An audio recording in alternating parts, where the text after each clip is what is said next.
Blissful morning உறவுகளுக்கு வணக்கம்.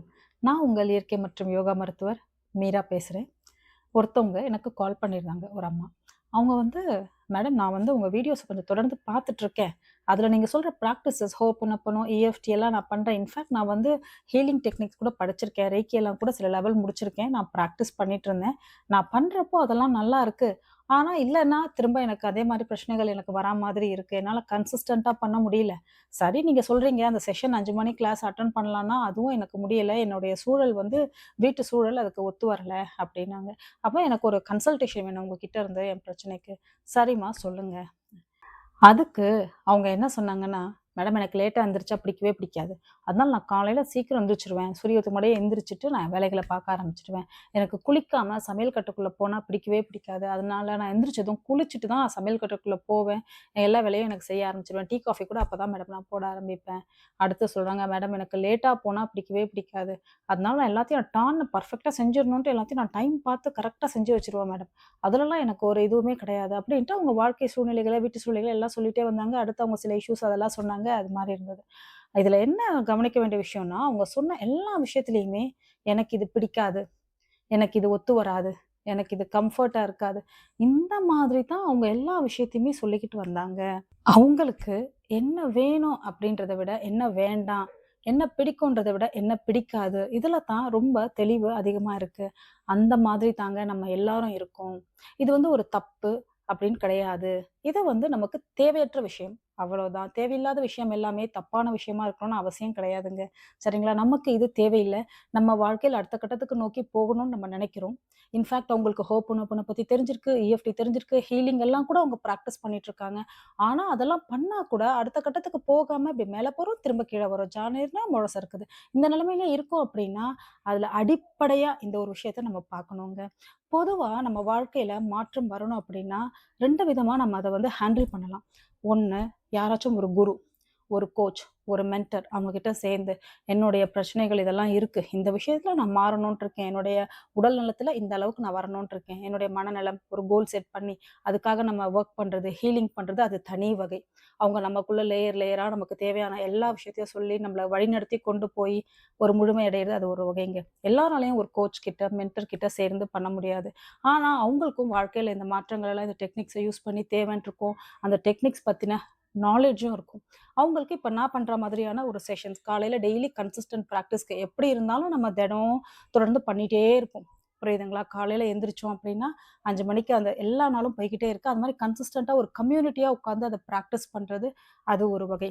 அப்படி இல்லைங்க, இந்த எல்லாத்தையும் விட எனக்கு வந்து இதுக்கெல்லாம் ஒத்து வரலைங்க. என்னால செய்ய முடியல. வீட்லயும் அந்த மாரிலாம் சேர எதுவும் விடமாட்டாங்க. ஆனா நான் எனக்குள்ளேயே வொர்க் பண்ணணும். எனக்குள்ள நான் ஏதோ ஒரு ஒரு விஷயத்த பண்ணி மாற்றத்த உண்டு பண்ணணும் அப்படின்னு நினைக்கிறீங்க அப்படின்னா, ஃபர்ஸ்ட்டு நீங்க செய்ய வேண்டிய விஷயம், எப்படி பேசுறீங்கன்றத கவனிங்க. "எனக்கு அதெல்லாம் பிடிக்காதுப்பா. எனக்கு அதெல்லாம் பிடிக்காதுப்பா. எனக்கு சாப்பாட்ல உப்பு ஜாஸ்தியா போட்டா பிடிக்காது." சொல்லக்கூடாது. "எனக்கு உப்புல சாப்பாட்ல உப்பு திட்டமா இருந்தா ரொம்ப பிடிக்கும். அது நல்லா சுவையா இருக்கும். எனக்கு பிடிக்கும்." அப்படி சொல்ல பழகணும். "லேட்டா போனா எனக்கு பிடிக்காது." அப்படி சொல்லக்கூடாது. "எனக்கு நேரத்துக்கு டான்னு போறது, பங்க்சுவலா இருக்கிறது எனக்கு ரொம்ப புடிச்ச விஷயம். எனக்கு ரொம்ப திருப்தியா இருக்கும்." அந்த மாதிரி சொல்லணும். "எனக்கு குண்டா இருந்தாலே பிடிக்காதுப்பா." அப்படி சொல்லக்கூடாது. "எனக்கு கரெக்ட்டான உடல் எடையில நான் இருக்கிறது தான் எனக்கு ரொம்ப பிடிக்கும். நான் லேட்டா எந்திரிச்சா பிடிக்கவே பிடிக்காது. நான் காலையில சரியான நேரத்துக்கு எந்திரிச்சுருவேன். இல்லன்னா 5 மணிக்கு எனக்கு எந்திரிக்கிறது ரொம்ப புடிச்சமான விஷயம்." இப்படித்தான் நம்ம பேச ஆரம்பிக்கணும். நம்ம வெளிய எப்படி பேசுறோமோ, அதே மாரி தான் நம்ம மனசுக்குள்ள பேசுவோம். நம்ம மனசுக்குள்ள என்ன பேசுறோம் அப்படின்றத நம்ம ஆழ்மனம் கவனிச்சுட்டுருக்கோம். வெளிய என்ன பேசுறோன்றத அது கவனிச்சுட்டுருக்கும். லேட் ஆனா பிடிக்காது அப்படின்ற வார்த்தையில, அந்த பிடிக்காது, பிடிக்கும் அதையெல்லாம் ஆழ்மனசுக்கு வந்து தரம் பிரிக்க தெரியாது. லேட்டுன்ற வார்த்தைய கீவேர்டா எடுத்துக்கும். அத ஃபில்டரா எடுத்துக்கும். புரியுதுங்களா? அப்ப லேட் ஆகுற மாரி சூழ்நிலைகள் வர ஆரம்பிச்சுரும். குண்டானா எனக்கு பிடிக்காது. அப்படி சொன்னா, அந்த பிடிக்காதுன்றது அதுக்கு தெரியாது. குண்டு அப்படின்றத மட்டும் எடுத்துட்டு அதையே நம்ம வாழ்க்கையில நம்ம எவ்வளோ முயற்சி பண்ணாலும் அதே வெயிட் இருக்கும். குறையறதுக்கு ரொம்ப சிரமப்பட்டுட்டே இருப்போம். புரியுதுங்களா? இதுவே என்னுடைய உடல் எடை 60 கிலோ இருந்தா எனக்கு ரொம்ப திருப்தியா இருக்கும். அப்படின்னு நம்ம சொல்றோமா, அந்த 60ன்றத அத எடுத்துட்டு அதை நோக்கி நம்மள தள்ள ஆரம்பிக்கும். சூழ்நிலைகள், சந்தர்ப்பங்கள், டயட்டு, பிராக்டிஸஸ் எல்லாம் வர ஆரம்பிக்கும். காலையில 5 மணிக்கு எந்திரிச்சுறது எனக்கு ரொம்ப பிடிக்கும். எனக்கு ரொம்ப புத்துணர்ச்சியா நாளே சூப்பரா இருக்க மாரி இருக்கும். அப்படின்னு நம்ம சொல்றோமா, அப்படியே பழக, பழக, பழக என்ன ஆகும்னா, நமக்கு 5 மணிக்கு எந்திரிக்கிறது ரொம்ப ஈஸியா, எஃபர்ட்லெஸ்ஸா இருக்கும். அப்போ எந்த கிளாஸ்லயும் ஜாயின் பண்ணாம, எதையும் பண்ணாம, எதுவும் எனக்கு பண்ண முடியாதுங்க. ஏதாச்சும் ஒரு சின்ன விஷயத்துல நான் இந்த மாத்துனேன்னா, அத பண்ண முடியுமான்னா, ஒரு நாளைக்கு நம்ம எவ்ளோ வார்த்தைகள நம்ம பேசணும் சுத்தி இருக்கவங்க கிட்ட. எந்த அளவுக்கு நம்ம பிடிக்காதுன்ற விஷயத்த நம்ம வந்து பதிவு பண்றோம் இல்லையா? அப்ப என்ன வார்த்தை பேசுறீங்கன்றத கவனிங்க. கவனிச்சு, இன்னும் நான் கொஞ்சம் மெனக்கெடுறேன் இதுக்காகன்னு தோணுச்சுன்னா, ஒரு நோட்ட போட்டு எழுதுங்க. மாத்தி எழுதி அதுக்கு என்ன மாரியான வார்த்தைகள் போட்டா சரியா இருக்கும் பிராக்டிஸ் பண்ணுங்க. கையில ஒரு ரப்பர் பேண்ட மாட்டிக்கங்க. நெகட்டிவா அப்படி பேசின உடனே இழுத்து, அத விட்டுட்டு கேன்சல் பண்றேன். இப்படி நான் சொல்ல விரும்பல. இந்த வார்த்தைய நான் அப்படி பேச விரும்புறேன் அப்படின்னு நீங்க சொல்ல ஆரம்பிங்க. இந்த ஒரு விஷயத்த நீங்க பண்ண ஆரம்பிங்க. தொடர்ந்து பண்றது தாங்க முக்கியம். இன்னைக்கு நான் இந்த வீடியோ பார்த்துட்டேன். இந்த அம்மா சொன்னாங்க 4 வாட்டி நம்ம பேசுறத கவனிப்போம். வீட்ல பேசுறத கவனிப்போம். யாரும் வாழ்த்துவாங்க. "நல்லா இரும்மா" அப்படின்றது வேற. நோய் நொடி இல்லாம 100 ஆயுசு நல்லா இருக்கணும். அப்படி சொல்லக்கூடாது. நல்ல ஆரோக்கியத்தோட, தீர்காயுசா இரு அப்படின்னு சொல்றது வேற. நல்ல உடல் நலத்தோட நல்லா இருக்கணும் அப்படின்றது வேற. அந்த மாரி யாருன்னா பேசுறத கவனிக்கிறோமா, அதெல்லாம் பார்க்குறப்போ, அப்படியே ஒரு 2, 3 நாள் கரெக்ட்டா இருப்போம். அப்புறம் புஸ்ஸுன்னு விட்டுடுவோம். அந்த மாரி ஒரு விஷயத்துக்காக தாங்க தினம் பிராக்டிஸ் பண்ணணும் அப்படின்னு சொல்றது. இந்த ஒரு விஷயத்த முதல்ல மாத்த ஆரம்பிங்க. முடியலையா? நம்மளுடைய செஷன் மாதிரி இன்னும் பலர் யார் என்ன பண்றாங்கன்னு பாருங்க. இல்லையா டெய்லி வீடியோஸ் பாருங்க. அவேர்னஸ் வரணும். ஒரு விழிப்புணர்வு நம்ம பண்றது இது நமக்கு தேவையற்றது அப்படின்ற விழிப்புணர்வு முதல்ல இது வந்துச்சுனால, இது எனக்கு உதவாது. இத நான் விடுவிக்க தயாரா இருக்கேன். நான் மாற்றத்துக்கு தயாரா இருக்கேன். அப்படின்னு நீங்க உங்களுடைய ஆழ்மனசோட நீங்க அத உணரும்போது, உங்களுக்கு அதுக்கான சந்தர்ப்பங்கள நீங்க ஈர்க்க ஆரம்பிப்பீங்க. என் வீட்டு சூழலுக்கு ஒத்து வராதுங்க, என் டயத்துக்கு ஒத்து வராதுங்க அப்படின்றதெல்லாம் மாறி, அப்படி இருந்தா ஆனா இந்த கிளாஸ்ல நான் ஜாயின் பண்ணிட்டேங்க. இத நான் பிராக்டிஸ் பண்றேன் அப்படின்னு உங்களுக்கு தோணும். நம்ம செஷன் காலையில 5 மணிக்கு வர முடியலையா? அடுத்தடுத்து இந்த மாரி எந்த வீடியோஸ்லாம் உங்களுக்கு ரிலேட்டடா இருக்கோ, ஹோப்போனோபோனோ பத்தி, ஹீலிங் பத்தி, உங்களுக்கு EFT பத்தி, கிராட்டிட்யூட் ஜர்னல் பத்தி படிக்க ஆரம்பிங்க. புக் படிக்க முடியலையா? நெறைய வீடியோஸ் இருக்கு பாருங்க. மத்த டயத்துக்கு வேற யாரெல்லாம் உங்களுக்கு மனசுக்கு நம்மளோட இதுக்கு அவங்களது ஒத்து வரணும். அதுல அவங்க என்ன சொல்லி தராங்க? அந்த கிளாஸஸ் நம்ம டயத்துக்கு ஒத்து வருமா? நம்ம பட்ஜெட்டுக்கு ஒத்து வருமா? பாருங்க. கத்துக்கிட்டே இருங்க. அதுதான் உங்களுக்கு மாற்றத்தை கொண்டு போகும். இத எப்படி ஈஸியா புரிஞ்சுக்கலான்னா, இந்த கராத்தே கிட் படம் பார்த்திருக்கீங்களா? 1994 நெனைக்கிறேன் வந்தது. ஜாக்கி சானும் ஒரு குட்டி பையனுக்கு வந்து குங்ஃபூ சொல்லிக் குடுப்பார். ரொம்ப அருமையான படம் அது. சரிங்களா? அதுல "வா உனக்கு குங்ஃபூ கத்து தரேன்" அப்படின்ட்டு முதல் நாள் ட்ரெய்னிங் என்னன்னா, அவன் ஒரு ஜாக்கெட் போட்டிருப்பான்.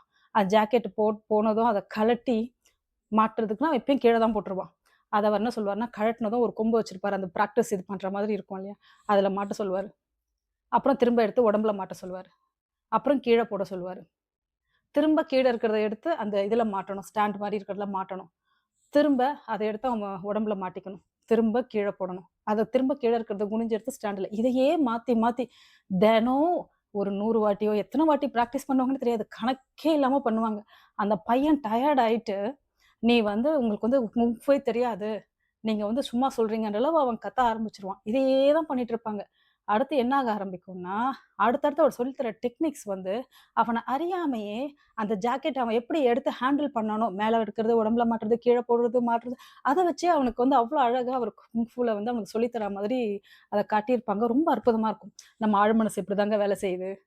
புடிக்குதோ, பிடிக்கலையோ அவன் ரிப்பீட்டடா அத பண்ணிட்டே இருந்தான். அது அவனுக்கு எப்படி குங்ஃபூவோட அந்த பிராக்டிஸோட ரிலேட் ஆச்சோ, அந்த மாதிரி உங்களுக்கு ரிசல்ட் வருது, வரல, இது முன்ன போகுது, பின்ன வருது. எந்த யோசனையும் வேணாம். டான் 5 மணிக்கு நம்ம பிளிஸ்ஃபுல் மார்னிங் செஷன்ல பண்றோம்னு வச்சுக்கோங்க. தொடர்ந்து 6:00 டெய்லி பண்ணிட்டே இருப்போம். டெய்லி ஒரு விஷயத்துக்கு ஆரா ஹீலிங் எல்லாம் பண்ணிட்டே இருப்போம். தினம், தினம் என்ன மாற்றம் வருது தெரியாது. என்னடா மாற்றமே வரலையே! அப்படின்னு நம்ம நினைக்கிறதுக்குள்ள, ஒரு அற்புதமான ஒரு விஷயம் நம்ம வாழ்க்கையில நடக்க ஆரம்பிச்சுரும். அந்த மாதிரி கன்சிஸ்டன்ஸா இருக்கிறது முக்கியம். தினம் 1/2 மணி நேரம் அவேர்னஸ்க்காக முதல்ல ஒதுக்குங்க. விழிப்புணர்வுன்னு முதல்ல தேவை. நீங்க யாருடைய இதுவும் இல்லாம நானே செய்யணும் அப்படின்னு நீங்க நினைக்கிறீங்கன்னா, முதல்ல எது வேணும், வேணாம், எப்படி பேசணும், பேசக்கூடாது. இத முதல்ல நீங்க டிஃபைன் பண்ணுங்க. அதுல நீங்க சரி பண்ணிட்டு, அதுக்கப்புறமா கூடவே இருக்கு ஹோப்போனோபோனோ. எந்த விஷயத்த நம்ம வந்து வாழ்க்கையில அடையணும் அப்படின்னாலும், அது சம்மந்தமான பழைய மனசுல நமக்கு ரொம்ப வருத்தத்த, கஷ்டத்த குடுக்கக்கூடிய அந்த உணர்வுகள, அந்த சம்பவங்கள ஹீல் பண்ணாம, அடுத்த கட்டத்துல நம்ம அந்த விஷயத்துல முன்னேற முடியாது. அப்போ நம்மள ஹீல் பண்றதுல அடிப்படையான விஷயம் ஹோப்போனோபோனோங்க. ரெகுலரா சொல்லுங்க. I am sorry, please forgive me, thank you, I love you. எப்பனாலும் அத சொல்லிட்டே இருங்க. அந்தந்த மதத்துக்கு ஏத்த மாரி சில மந்திரங்கள் சொல்லுவாங்க இல்லையா? ஸ்ரீராம ஜெயம் சொல்ற மாதிரி. எதெல்லாம் உங்களுக்கு அந்த மாரி இருக்கோ, அந்த மாதிரி இந்த ஹோப்போனோபோனோக்கு ஒரு முக்கியத்துவம் குடுக்க ஆரம்பிங்க. தண்ணிய எப்பல்லாம் குடிக்கிறீங்களோ, அப்பல்லாம் வாழ்த்தி பிளஸ் பண்ணி குடிக்க ஆரம்பிங்க. சின்ன விஷயங்கள், நம்ம டெய்லி செய்யக்கூடிய விஷயங்கள், மெனக்கெட்டு இதுக்குன்னு டைம் ஒதுக்கி செய்யணுன்ட்டு இல்ல. செய்யற இடத்துல இத நம்ம உள்ள நுழைச்சுக்கலாம். அந்த மாரி செய்ற விஷயங்கள தேடி தேடி பண்ணுங்க. முடிஞ்ச வரைக்கும்ன்ட்டு இல்ல, கண்டிப்பா நன்றி உணர்வோட இருங்க. நன்றியுணர்வு இல்லாதவங்களால வாழ்க்கையில அடுத்த கட்டத்துக்கு போகவே முடியாது. நன்றியுணர்வு ரொம்ப முக்கியம். இத பிராக்டிஸ் பண்ணிட்டு, அதுக்கப்புறம் இது மாரி பல விஷயங்கள தேடி படிங்க. உங்களுக்கான குரு கண்டிப்பா கிடைப்பாங்க. உங்களுக்குன்னு ஒரு செஷன் அமையும். அது நம்ம பிளிஸ்ஃபுல் மார்னிங் செஷனா இருக்கணும்னு அவசியம் இல்லைங்க. வேற எந்த செஷனா இருந்தாலும், உங்க டயத்துக்கு ஏத்த மாரி, உங்க தேவைக்கு ஏத்த மாரி, உங்க தேடலுக்கு ஏத்த மாதிரியான பதில் உங்களை நோக்கி வரும். அதற்கு என்னுடைய வாழ்த்துக்கள். இல்ல, உங்களுடைய எல்லா தேடல்களுக்கும், தேவைகளுக்கும் பிளிஸ்ஃபுல் மார்னிங் செஷன் கண்டிப்பா உதவியா இருக்கும் அப்படின்னு நீங்க நினைக்கிறீங்கன்னா, டீட்டெயில்ஸ் எல்லாத்தையும் நான் வந்து டிஸ்கிரிப்ஷன்ல குடுத்துருக்கேங்க. பாருங்க, தொடர்பு கொள்ளுங்க. நன்றி, வணக்கம்.